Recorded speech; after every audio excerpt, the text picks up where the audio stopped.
Assalamualaikum warahmatullahi wabarakatuh.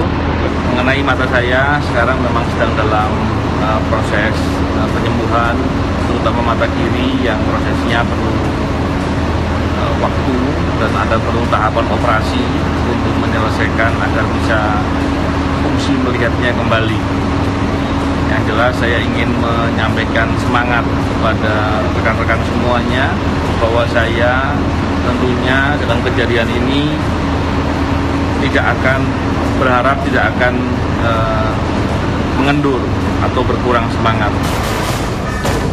Penyidik senior KPK Novel Baswedan mengungkapkan tidak takut menghadapi beragam ancaman dan serangan yang ditujukan pada dirinya. Saat ini, Novel masih menjalani perawatan kedua matanya pasca tragedi dini hari seusai dirinya melaksanakan sholat subuh. Lebih dari 100 hari, kasus penyiraman air keras terhadap penyidik KPK Novel Baswedan belum terungkap. Kasus Novel Baswedan bukan perkara main-main. Presiden Jokowi memanggil Kapolri Jenderal Tito Karnavian kemarin untuk mendengar langsung perkembangan kasus ini. Kita sudah siapkan tim untuk berangkat ke Singapura untuk mendengar keterangan, dan agar lebih fair, kita meminta untuk dari KPK juga untuk mendampingi, sehingga informasi yang kita dapatkan informasi yang objektif.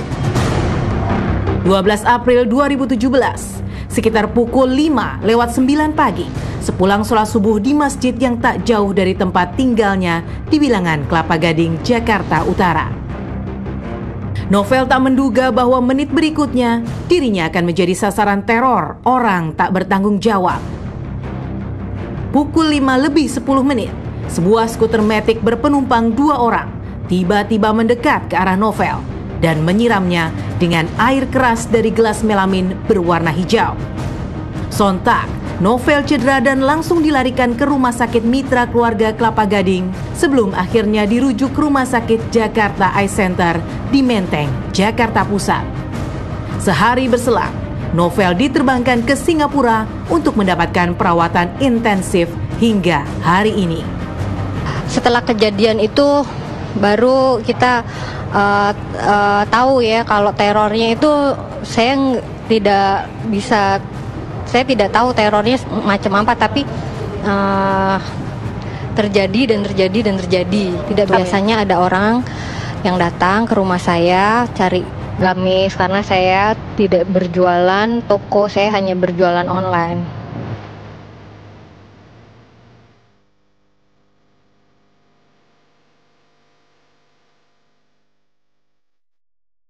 Novel Baswedan dicinta, namun ada pula yang tak suka pada dirinya. Kepada pihak-pihak yang menyerangnya, Novel pun menyampaikan tanggapannya. Harapan orang-orang yang telah berupaya untuk menyerang saya, untuk memendam, untuk menghentikan langkah-langkah pemberantasan korupsi, saya ingin menunjukkan bahwa harapan orang-orang itu akan sia-sia, tidak ada gunanya, dan saya tegaskan bahwa itu tidak akan bisa sebagaimana yang mereka harapkan. Rina Emilda, istri Novel, berharap agar kasus ini segera terungkap. Pak Novel selalu berpesan tetap semangat, kita tetap percaya pada saatnya nanti akan ada hikmahnya di kejadian ini. Yang penting kita harus tetap bersemangat. Memasuki bulan keempat, polisi belum juga menemukan siapa pelaku penyiram air keras ke penyidik senior KPK ini. Integritas Polri memang tengah diuji, apalagi diwarnai tudingan adanya keterlibatan jenderal polisi dalam kasus ini. Terakhir kita dapatkan yang ini mungkin belum dipublish ya, karena ini baru kira-kira 2 hari yang lalu nih. Jadi kalau ada yang ada di media majalah lain, saya tidak jelas dapat dari mana. Yang ini adalah dari saksi yang sangat penting karena 5 menit sebelum kejadian. Ciri-cirinya tingginya hampir 170 ya, 167 sampai 170. Agak hitam, rambut keriting, kemudian badan cukup ramping. Dari 4 orang ini, semua saksi mengatakan negatif. Mereka bukan pelakunya. Berbekal serangkaian bukti-bukti, mampukah Polri mencari siapa peneror Novel Baswedan?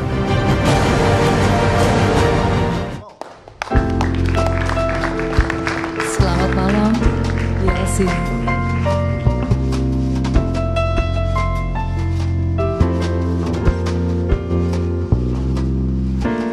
Di bayang wajahmu ku temukan kasih dan hidup yang lama telah aku cari di masa lalu.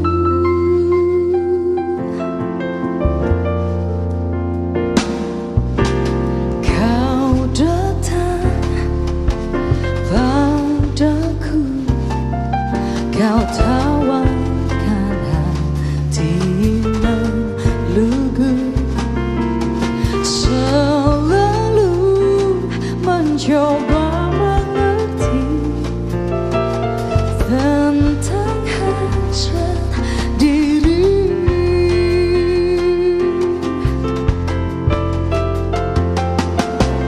Kau mainkan untukku sebuah lagu tentang negeri di awan, di mana kedamaian menjadi istananya, dan kini tengah kau bawa aku menuju ke sana.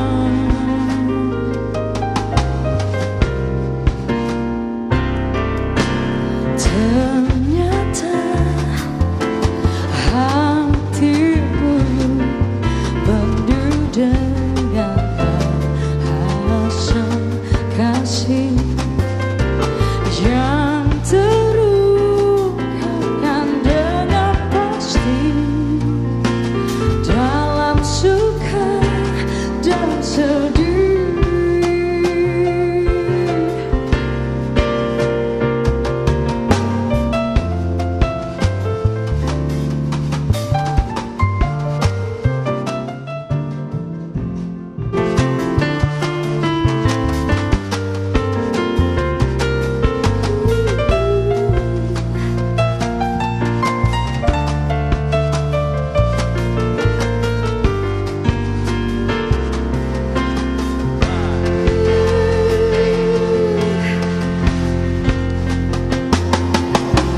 Kau mainkan untukku sebuah lagu tentang negeri di awan, di mana kedamaian menjadi istananya, dan kini tengah kau bawa aku menuju ke sana.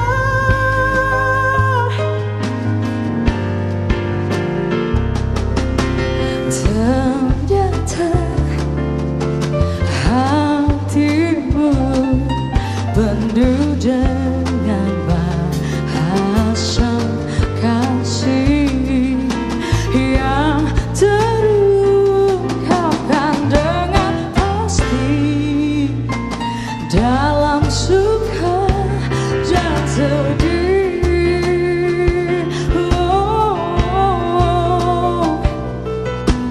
Dalam suka dan sedih.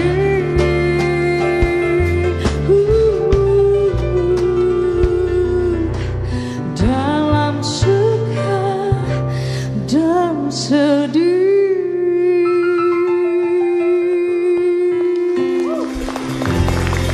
Terima kasih.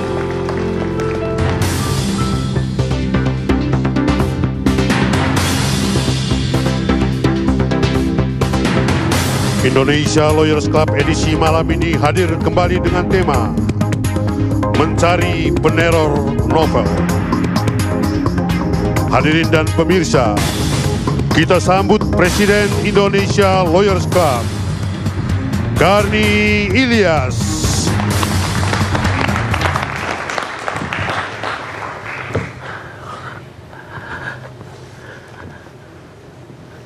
Pemirsa, malam ini kita berjumpa kembali dalam diskusi yang paling bergengsi di tanah air, Indonesia Lawyers Club, dengan judul Mencari Peneror Novel. Sebelumnya saya minta aplaus dulu untuk Tata Janeta untuk Negeri di Atas Awan. Pemirsa, banyak topik yang hangat pekan ini. Ada soal penggerebekan beras, ada soal terungkapnya komplotan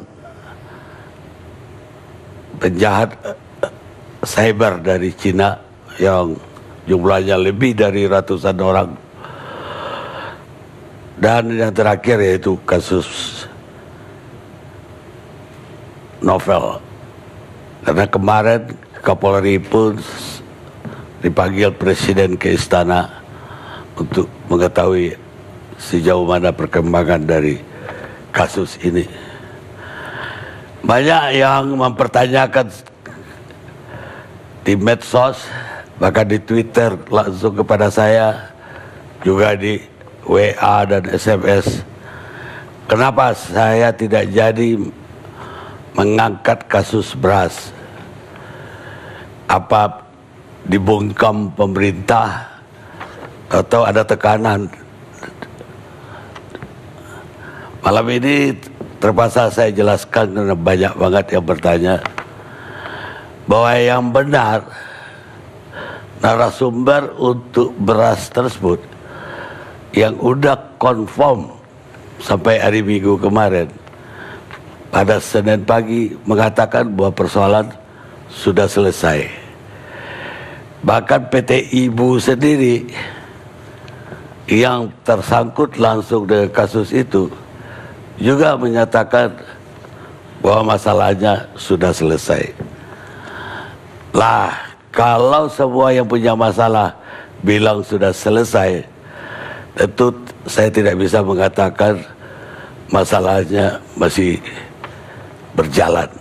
Karena itu akhirnya topik kita malam ini terpaksa beralih ke peneror novel yang juga lagi hangat-hangatnya dalam berita.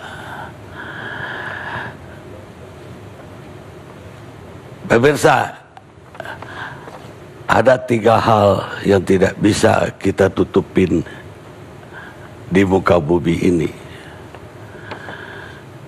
Yang pasti yang tidak bisa kita tutupin itu matahari. Yang lain adalah kebenaran. Mahatma Gandhi. Saya mulai dengan Pak Wisnu Broto. Pak Wisnu Broto ini ketua RT tempat tinggal Novel. Ya, betul. Novel Baswedan. Mungkin Pak Wisnu masih ingat kejadian 11 April ya? Masih ingat. Pada subuh itu. Iya. Setelah sholat subuh. Iya. Apa yang Bapak lihat?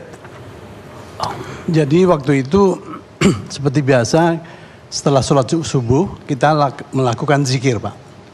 Setelah melakukan zikir itu biasa Pak Novel itu beberapa menit sebelum zikir berakhir Pak Novel pulang ke rumah. Kita sudah tahu itu rutinitas Pak Novel karena Pak Novel itu harus bekerja. Jadi kita masih zikir di masjid. Nah, di tengah-tengah zikir itu kita tiba-tiba mendengar orang mengerang. entah itu orang-orang dalam masjid pun pada saat itu bingung. Ini suara kucing berantem, apa tetangga berantem, nggak jelas. Karena kita tidak menyangka bahwa itu suara Pak Novel Baswedan. Tapi tiba-tiba salah satu jemaah membuka pintu masjid, baru teriak, Novel Baswedan. Baru kita satu masjid rame-rame berhamburan keluar.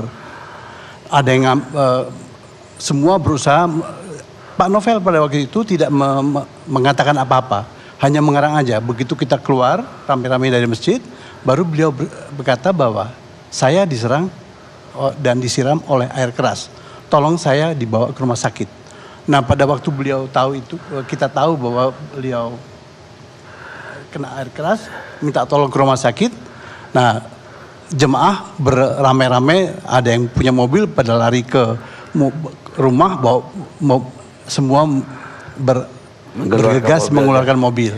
Nah, kita langsung masukin mobil, langsung bawa termasuk saya, membawa ke rumah sakit Mitra Keluarga. Waktu dia kena itu, dia kan justru nyari air. Betul. Itu Bapak udah lihat belum waktu dia nyari? Belum. Hanya kan kita dengar suara rangan, begitu dia teriak, ada yang teriak Novel Baswedan, kita semua bergegas keluar. Pada saat itulah saya baru lihat Novel sedang. Dan gimana keadaannya ketika Bapak lihat? Novel itu sedang mengucurkan air keran wudhu itu ke mukanya. Jadi ada salah satu jemaah yang membantu di belakang. Terus dia mengucurkan, dia minta tolong saya bawa ke rumah sakit. Ya, kita nggak lama kemudian ada orang teman-teman di jemaah juga bawa mobil, kita segera memasukkan ke mobil. Waktu dikucurkan itu berdarah atau gimana? Enggak kelihatan.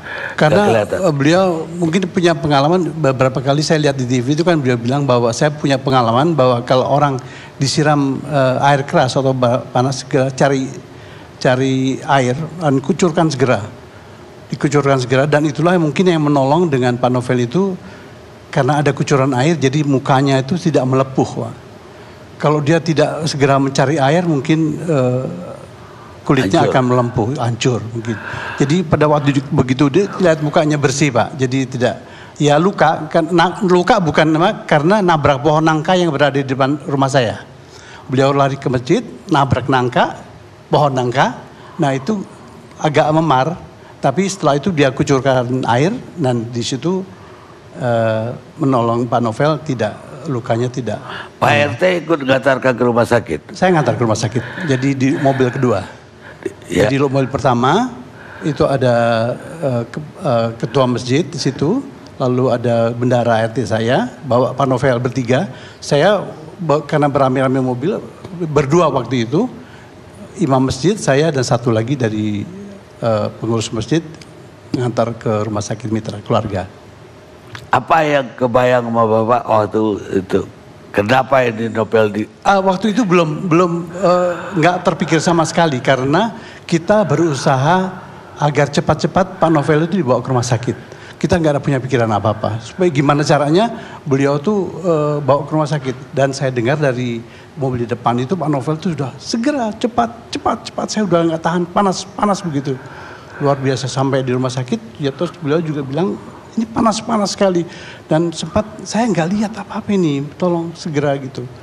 Dan di rumah sakit juga saya lihat juga beliau disiram air lagi sebelum dirawat, sebelum dilihat sama perawat sama dokter, beliau disiram lagi sama air. Baik, tapi setelah besok-besoknya Bapak ada pikiran bahwa ini kan tentu ini pasti teror. Iya. Dan Bapak punya kecurigaan tidak dalam sebagai ini kan warga Bapak? Saya pasti curiga, Pak, karena Pak Novel itu kan diserang nggak sekali saja. Dulu kan berkali-kali waktu kasus itu sampai dia dijagai marinir di rumahnya sampai sebulan. Lalu beliau pernah cerita sama saya juga, Pak Wisnu, saya habis ditabrak ini, ada orang berusaha mencelakakan saya. Dan sekarang lagi, jadi saya sudah berpikiran ini pasti runtutan karena berhubung dengan pekerjaan Pak Novel. Bapak tentu mendengar ya, ada beberapa orang yang sempat dicurigai polisi dan diperiksa oleh polisi, bahkan ditahan. bahkan gambarnya juga beredar di media massa. Bapak juga melihat nggak orang-orang ini berkeliaran sebelum kejadian? Karena menurut kesaksian orang ini terlihat sebelumnya di wilayah Bapak. Secara langsung saya nggak pernah melihat. Cuman berita-berita informasi dari Pak Novel sendiri, dari tetangga-tetangga bahwa ada beberapa yang dibawa ke polisi dan diperiksa. Dan dari tetangga-tetangga yang cerita bahwa ada orang yang memang berkeliaran tidak jelas di wilayah Bapak dapat cerita? Saya mendengar dari Pak Novel sendiri yang bercerita waktu di rumah sakit, ngomong kepada Kapolda atau siapa di sebelahnya itu, Ketua KPK kalau nggak salah, bahwa saya memang beberapa hari ini merasa diikuti. Begitu aja. Tapi saya lihat kompleks saya ya nggak secara langsung, saya langsung melihat. Lah CCTV yang kemudian diperiksa polisi dari rumah siapa? Pak Novel. Oh, dari rumah ya, Pak Novel. Iya, saya lihat dari posisi lihat gambar CCTV itu pasti dari rumah Pak Novel sendiri. Ya, di deretan itu hanya ada beliau yang punya CCTV. Ya, pakai CCTV. Ya. Tapi ada tetangga-tetangga lain nggak yang juga melihat orang yang ada di CCTV tersebut? Nggak lihat Pak, pasti nggak lihat. Karena saya lihat di depan itu kan ada ibu-ibu jemaah yang dua yang berjalan. Itu pun melihat juga, kelihatannya juga bingung gitu. Ini sedang ada apa kejadiannya? Dia juga nggak menyangka, pasti nggak menyangka yang terjadi, apa yang terjadi. Dan setelah Pak Novel lari, setelah ketika kejadian. Ya, tapi baru tahu. sebelumnya itu ketika yang ketangkap oleh CCTV itu ada tetangga nggak yang membenarkan apa yang terlihat di CCTV? Enggak ada. Jadi tetangga lain nggak ada yang memperhatikan? Iya, enggak ada. Itu lingkungan Bapak itu berapa rumah sih? Saya sebagai ketua RT itu memiliki 31 kepala keluarga. Jadi di deretan depan itu yang jalan DPS itu, deretan saya dan Pak Novel itu kira-kira ada separuh, mungkin 15 lah kira, iya. 15 rumah ada ya, di situ. Betul, termasuk Masjid Al-Ihsan. Itu ada kompleks yang pagarnya kan tinggi-tinggi. Ya. Ada kompleks yang lebih terbuka, ya, sehingga sama tetangga saling kenal. Ya. Kira-kira posisi di di RT Bapak? Baik sekali. Artinya terbuka. Jadi nggak ada yang tinggi-tinggi sekali, nggak. Jadi ada bisa dilihat dari luar. Rata-rata semua begitu. Sekarang dengan kejadian ini, Bapak memperkirakan siapa yang berniat jahat ini ke Pak Novel? Saya nggak berani mengira-ngira Pak, siapa yang memperkirakan.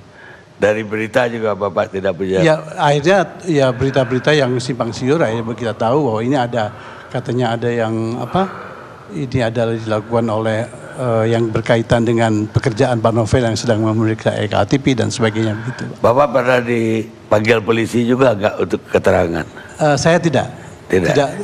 Polisi yang datang ke rumah saya. Oh, polisi. Betul. Di BAP? Enggak di PAP. Jadi waktu itu diwawancara saja. Polisi yang pada waktu beberapa tahun yang lalu pernah bertugas dia bilang bahwa saya sudah bertugas di sini lama. Sekarang saya di Polda, saya ditarik kemari untuk membantu pemeriksaan Novel ini. Baik Pak RT, terima kasih. Kita rehat dulu pemirsa.